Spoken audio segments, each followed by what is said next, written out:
आज की इस वीडियो में हम जानने वाले हैं कि किसी भी प्रेजेंट के वाक्य को हम हिंदी से इंग्लिश में किस तरह से ट्रांसलेट करते हैं। अब आपका कोई भी वाक्य क्यों ना हो, आपका उसे हिंदी से इंग्लिश में ट्रांसलेट हम देखिए कैसे करेंगे।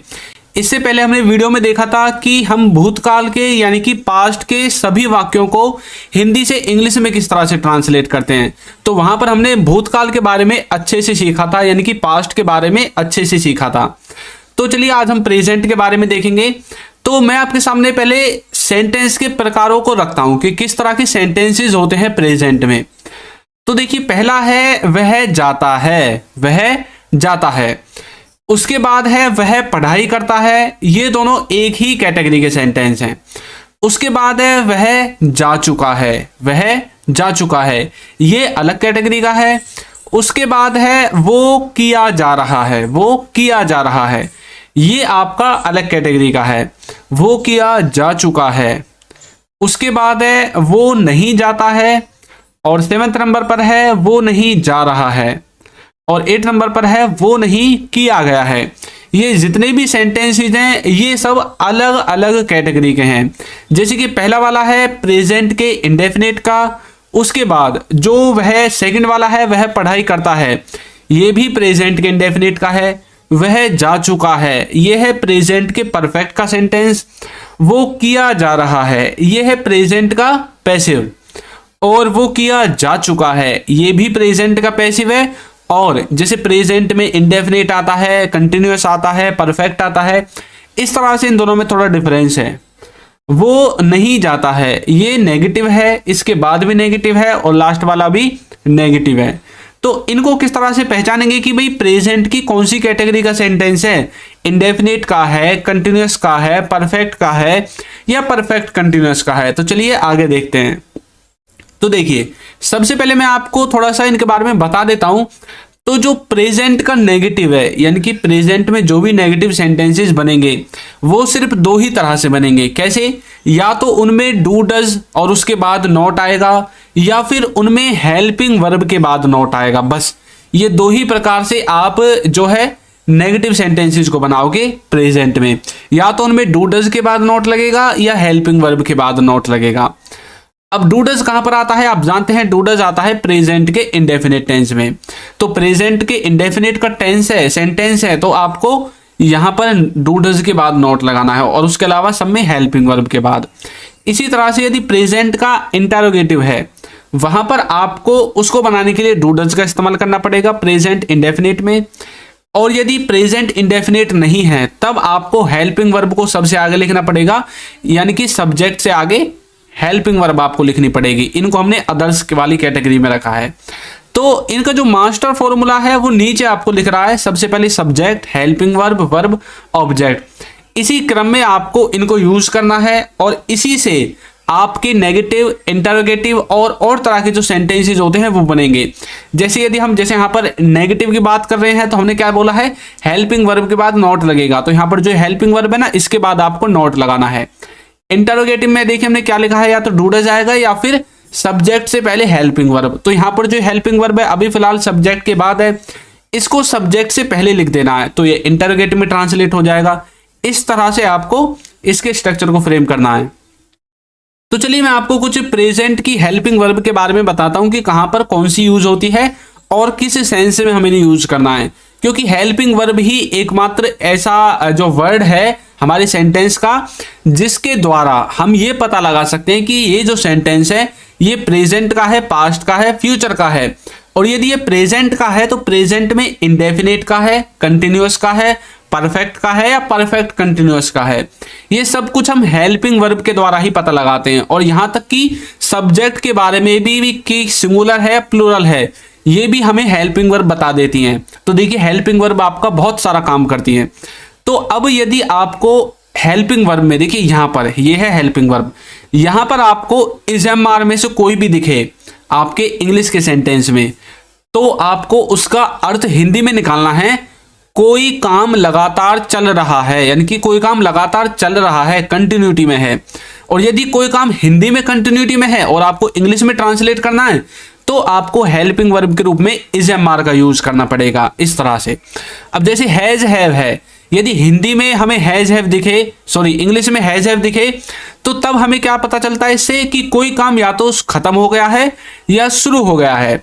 या फिर यदि हिंदी में हमें कहीं ऐसा लिखा हुआ दिखाई दे कि भाई कोई काम खत्म हो गया है या शुरू हो गया है, तो हमें उसे हिंदी से इंग्लिश में ट्रांसलेट करने के लिए हैज हैव हेल्पिंग वर्ब का यूज करना पड़ेगा। और यदि हमें क्या करना है, यदि हमें नेगेटिव सेंटेंसेस बनाने हैं या इंटरोगेटिव सेंटेंसेस बनाने हैं, तो हमें डू डज का यूज करना पड़ता है प्रेजेंट में ज्यादातर, ये बात आपको याद रखनी है। और यदि पैसिव में बनाने हैं तो हमें ये जो इजएमआर है ना, ये फर्स्ट नंबर पे और फोर्थ नंबर पे देखिए क्या किया हुआ है, इजएमआर के साथ बीइंग। जब भी आपको प्रेजेंट में कोई काम लगातार चल रहा है उसका पैसिव बनाना है, तो आपको क्या करना है, इजएमआर के साथ बीइंग का यूज करना है। किसका? बीइंग का, जैसे कि is being, am being, are being, इस तरह से ये पैसिव में ट्रांसलेट हो जाएगा। इसी तरह से हैज हैव को पैसिव में ट्रांसलेट करने के लिए क्या करना है, हैज हैव के साथ बीन लगाना है। देखिए वो है बीइंग, BEING, ये है बीन, BEEN।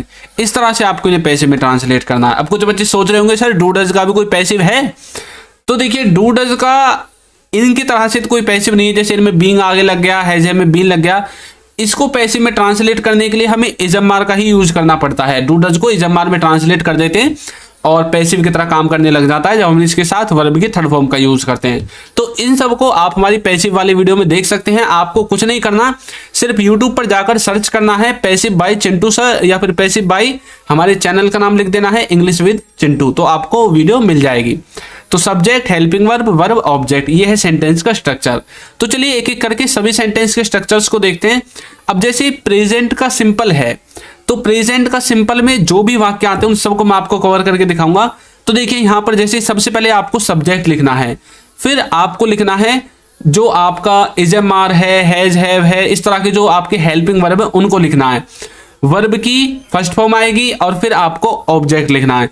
अब यहाँ पर जो मैंने डू डज लिखा हुआ है ये इन सेंटेंसेज में यूज नहीं होंगे, सिर्फ उस केस में यूज होंगे जब आपको किसी पर फोर्स करके बोलना है। जैसे कि वह जाता तो है, तो आप बोलोगे ही डज गो। इनको मैं आपको आगे बताऊंगा। देखिए यहां पर लिखा हुआ है वह जाता है, तो आपने बोल दिया ही गोज। ये किसका सेंटेंस है? प्रेजेंट के इंडेफिनिट का। अब कई बार आप ऐसे बोल देते हैं भाई वह जाता तो है, बोलते हैं ना वह जाता तो है, तो अब आपको इसमें इस डज को लगाने की जरूरत है, ही डज गो, इस तरह से। तो आप गो से पहले यहां पर डज का यूज करना पड़ेगा। देखिए मैं आपको दिखा देता हूं, देखिए इस तरह से आपको बोलना है ही डज गो। इसका मतलब है वह जाता तो है, जाता तो है, और इसका मतलब है वह जाता है, सिंपल। तो इस तरह से आप डू डज का यूज भी कर सकते हैं। समझ में आया? अब देखिए वह जा रहा है, देखिए वह जाता है और वह जा रहा है। मैंने जाने का ही एग्जांपल लिया है ज्यादातर, जिससे कि आप इन सब में डिफरेंस कर सको। तो यदि आपको ऐसा बोलना है कि वह जा रहा है, यानी कि आप ऐसा दिखाना चाहते हैं कि ये जो वाक्य है ये कंटिन्यूटी को दिखाता है, तो तब आपको यूज करना पड़ेगा इजएमआर का। मैंने आपको बताया था इजएमआर हेल्पिंग वर्ब का यूज हम कंटिन्यूटी वाले कार्यों को दिखाने के लिए करते हैं। तो हमें बोलना पड़ेगा he is going, he is going. तो देखिए इज हेल्पिंग वर्ब का यूज कर दिया। वह गया है, वह गया है। कई बार बोलते हैं ना आप, भाई आपका दोस्त आया है और वो पूछ रहा है भाई वो कहाँ पर है, मतलब आपका जो दोस्त है उसके नाम है मान लीजिए दिवेश है, वो पूछ रहा है दिवेश कहाँ है, तो आप बोलोगे भाई वह तो गया है, काम करने के लिए गया है। तो बोलोगे he has gone, he has gone. तो गया है मतलब कोई काम उसने खत्म कर दिया है या फिर शुरू कर दिया है। अब जैसे उसने जाने का काम खत्म कर दिया अपने घर से, तो वो निकल चुका है, इसका मतलब ये है। तो बोलोगे ही हैज गॉन। उसे भेजा गया है, अब यहाँ पर ये क्या है, ये पैसिव में है, उसे भेजा गया है। भेजने वाला शख्स कौन है ये नहीं बताया गया है, सिर्फ ये बोल दिया है कि उसे भेजा गया है। तो इसमें बोलोगे he has gone, he has gone, उसे भेजा गया है, या फिर वह, सॉरी ये ऊपर वाला बोल दिया, उसे भेजा गया है। तो आपको क्या करना है, पैसिव में हैज के बाद बीन लगा देना। मैंने आपको बताया था, देखिए यहाँ पर जब भी आपको पैसिव में बनाना है तो आपको हैज हैव के बाद बीन लगा देना है। तो यहाँ पर देखिए, यहाँ पर उसे भेजा गया है तो हमने हैज हैव के बाद क्या लगा दिया, बीन लगा दिया। अब यहाँ पर ये हैज ही यूज क्यों हुआ, हैव क्यों यूज नहीं हुआ, क्योंकि ये सब्जेक्ट के अनुसार यूज होता है। यदि सब्जेक्ट है ही, सी, इट या फिर किसी व्यक्ति का नाम है, तब आपको क्या यूज करना है, आपको यूज करना है हैज का, यानी कि थर्ड पर्सन सिंगुलर के साथ हैज और बच जाते हैं सबके साथ हैव। तो ही हैज बीन सेंट, तो ये पैसिव में है। इसके बाद और देखिए काम किया जा रहा है, ये भी पैसिव में है, लेकिन ये पैसिव कौन सा है, ये कंटिन्यूटी वाला पैसिव है। देखिए कोई काम किया जा रहा है, कंटिन्यूटी में है। अब ये नहीं बताया गया कि काम किसके द्वारा किया जा रहा है, तो ये किसका है, कंटिन्यूअस का पैसिव है। तो कैसे बोलोगे, the work is being done, the work is being done. तो इस तरह से आप इसको कंटिन्यूअस के पैसिव में यूज कर सकते हैं। समझ में आया। अब हम देखते हैं प्रेजेंट के नेगेटिव सेंटेंसेस को कैसे बनाएंगे। तो देखिए इनके नेगेटिव बनाना बिल्कुल आसान है। जैसे ये हैं, इनकी तरह इनके नेगेटिव बनाने के लिए हमें क्या करना है, डू डज या फिर इज एम आर या फिर हैज हैव के बाद नॉट को लगा देना है बस। बाकी सब कुछ आपका सिंपल सेंटेंस की तरह ही रहेगा। देखिए हमने वहां पर बोला था वह जाता है, तो बोला था हमने ही गोज, लेकिन यहां पर बोलना है वह नहीं जाता, यानी कि वह नहीं जाता है, तो बोलोगे he does not go, he does not go. मैंने आपको बताया था प्रेजेंट के इंडेफिनिट का सेंटेंस है तब आपको डू डज का यूज करना है, और बाकी कहीं पर भी डू डज का यूज नेगेटिव में नहीं होगा। देखिए जैसे कि यह है कंटिन्यूअस का सेंटेंस, वह नहीं जा रहा है, तो बोलोगे he is not going, he is not going, वह नहीं जा रहा है। इस तरह से वह नहीं गया है, तो बोलोगे he has not gone, he has not gone. इस तरह से उसे नहीं भेजा गया है, तो यहां पर नेगेटिव में है, ऊपर से पैसिव है, तो हैज और बीन के बीच में नॉट लगाना। कैसे बोलोगे, he has not been sent, he has not been sent. इस तरह से काम किया नहीं जा रहा है, तो बोलोगे the work is not being done. तो जब आपको कंटिन्यूटी वाला पैसिव बनाना है तो इज एम आर के बाद बीइंग, और यदि आपको परफेक्ट वाला पैसिव बनाना है तो हैज हैव के बाद बीन। इस तरह से समझ में आ गया। अब हम देखेंगे इंटरोगेटिव सेंटेंसेस को कैसे बनाते हैं। तो मैंने आपको बताया था इंटरोगेटिव सेंटेंसेस को बनाने के लिए सब्जेक्ट से पहले क्या लगानी पड़ती है, हेल्पिंग वर्ब। तो भैया ये देखिए हमने सब्जेक्ट से पहले लगा दिए जितनी भी हेल्पिंग वर्ब हम प्रेजेंट में यूज करते हैं उन सबको, do does is am are has have. अब इनमें से किसी एक का यूज करना है, फिर सब्जेक्ट का, फिर वर्ब का, फिर ऑब्जेक्ट का। देखिए क्या वह गया है, क्या वह गया है, सेंटेंस पहचानिए किसका है, ये है किसका सेंटेंस है बताइए, क्या वह गया है। तो यहां पर आपको थोड़ी सी जो है करेक्शन करनी है क्योंकि मिस्टेक हो गई है। वो ये है कि क्योंकि हमने और बाकी सेंटेंसेस भी लिए हैं, यहां पर मैंने पहले ही बोल दिया क्या वह गया है, और यहां पर इसका ट्रांसलेशन गलत कर दिया था। तो क्या वह जाता है, आपको इस तरह से इसको पढ़ना है, क्योंकि पहला आपका कौन सा टेंस होता है, इंडेफिनिट होता है। तो हम बोल रहे हैं क्या वह जाता है, अब ये इंडेफिनिट टेंस है आपका प्रेजेंट का, तो आप बोलोगे डज ही गो, क्या वह जाता है, डज ही गो। यदि वह की जगह यहां पर तुम होते, क्या तुम जाते हो, तो हम बोलते डू यू गो, आपको डज नहीं डू का यूज करना पड़ता। जहां पर भी थर्ड पर्सन सिंगुलर आएगा आपको डज का यूज करना है, और उसके अलावा जो भी कुछ है सबके साथ डू का यूज करना है। इस तरह से आप इनको देख सकते हैं। अब देखिए क्या वह जा रहा है, क्या वह जा रहा है, तो यहां पर देखिए कंटिन्यूटी को दिखा रहा है, ऊपर से इंटरोगेटिव है, तो इंटरोगेटिव है तो हमें क्या करना है, सबसे पहले हमें हेल्पिंग वर्ब लगानी है। तो हेल्पिंग वर्ब है ही। अब ही जो है सब्जेक्ट आपका, इसके हिसाब से हेल्पिंग वर्ब क्या आएगी, इज आएगी। यदि आपका जो सब्जेक्ट है यू होता तो हम आर लिखते, आई होता तो हम लिखते क्या, एम, क्योंकि आई के साथ एम का यूज करते हैं। तो इस तरह से हेल्पिंग वर्ब चेंज होगी। तो अब इसमें क्या है, ही, यानी कि वह का बनता है ही। तो बोलोगे इज ही गोइंग, क्या वह जा रहा है, क्या वह जा रहा है, इज ही गोइंग। क्या वह गया है, देखिए ये वाला सेंटेंस हमने ऊपर लिख दिया था इसलिए उसमें करेक्शन करने की जरूरत थी।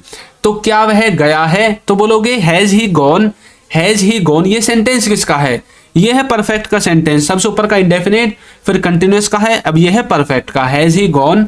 उसके बाद है क्या उसे भेजा गया है, ये है पैसिव, और पैसिव किसका है, परफेक्ट का। क्या उसे भेजा गया है, तो बोलोगे has he been sent, has he been sent, क्या उसे भेजा गया है। क्या काम किया जा रहा है, यह है कंटिन्यूअस का पैसिव, तो बोलोगे is the work being done, is the work being done, क्या काम को किया जा रहा है। इस तरह से आप प्रेजेंट के इंटरोगेटिव को बना सकते हैं। अब देखिए मैं आपकी प्रैक्टिस के लिए आपको एक सेंटेंस देता हूं, उसे बताया जा रहा है, इसको आपको कमेंट करके बताना है कि इसकी सही ट्रांसलेशन क्या होगी और ये किस टेंस का है, एक्टिव का है, पैसिव का है, किसका है, और इंडेफिनिट का है, कंटिन्यूअस का है, परफेक्ट का है, या परफेक्ट कंटिन्यूअस का है। इसको आपको ट्रांसलेट करके कमेंट बॉक्स में जवाब देना है। और ऐप का लिंक और बुक का लिंक नीचे डिस्क्रिप्शन में है, वहां से जाकर आप उन्हें परचेज और डाउनलोड कर सकते हैं। तो आपको ये वीडियो कैसी लगी है जरूर बताइएगा, और यदि अभी तक आपने हमारे चैनल को सब्सक्राइब नहीं किया है तो चैनल को सब्सक्राइब कर दीजिए, वीडियो को लाइक कर दीजिए, और एक अच्छा सा कमेंट करना बिल्कुल ना भूलें। Thank you.